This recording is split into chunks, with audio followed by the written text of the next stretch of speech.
कल्पना करा, एक भक्त अनेक वर्षे श्रद्धेने गुरूंची सेवा करत होता. पण एक दिवस त्याच्या मनात प्रश्न आला, मी इतकी भक्ती करतो तरी माझ्या आयुष्यात दुःख का संपत नाही. तो निराश झाला, पण त्याला माहीत नव्हते की गुरु त्याची परीक्षा घेत होते. अनेकदा आपण ही अशीच चूक करतो. गुरु कृपा दिसत नाही म्हणून ती नसते असे समजतो. पण आजच्या अध्यायात श्री गुरु महाराज भक्ताला दाखवून देतात की खरी कृपा नेहमीच आपल्या सोबत असते. जय जय रघुवीर समर्थ. चला तर मग श्री गुरुचरित्राच्या अध्याय 32 मध्ये प्रवेश करूया. अध्याय 31 कथा. या अध्यायात श्री गुरु महाराज भक्तांवरील आपली अमर्याद कृपा दाखवतात. गुरूंवरील निष्ठा, श्रद्धा आणि पूर्ण समर्पण यांचे महत्त्व या कथेतून स्पष्ट होते. भक्ताने कितीही संकटे अनुभवली तरी गुरु त्याला कधीच एकटे सोडत नाहीत.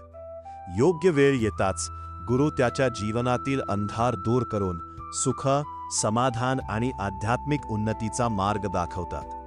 या अध्यायातून एक महत्त्वाचा संदेश मिळतो की गुरूंवर संपूर्ण विश्वास ठेवणाऱ्या भक्ताचे रक्षण स्वतः गुरु करतात.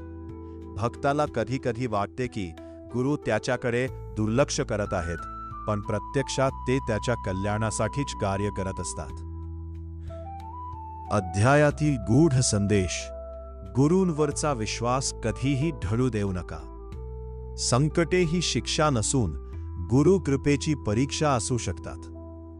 संयम आणि श्रद्धा ठेवणाऱ्याला योग्य वेळी गुरूंचा आशीर्वाद नक्की मिळतो. गुरु भक्ताला कधीही सोडत नाहीत. मित्रांनो, कधी कधी आयुष्यात असा काळ येतो की आपल्याला वाटते गुरूंनी आपल्याकडे पाठ फिरवली आहे. पण सत्य हे आहे की त्या काळात गुरु आपला हात सर्वात घट्ट धरून असतात. जर तुम्हालाही श्री गुरु महाराजांच्या कृपेचा एखादा अनुभव आला असेल तर तो कमेंटमध्ये नक्की लिहा. तुमचा अनुभव दुसऱ्या एखाद्या भक्ताच्या श्रद्धेला बळ देऊ शकतो.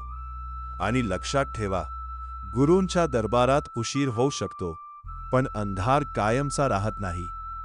गुरुकृपेचा प्रकाश एक दिवस नक्कीच तुमच्या जीवनात उजाडतो. श्री गुरुदेव दत्त. व्हिडिओ आवडला असेल तर लाईक, शेअर आणि चॅनल सबस्क्राईब करायला विसरू नका.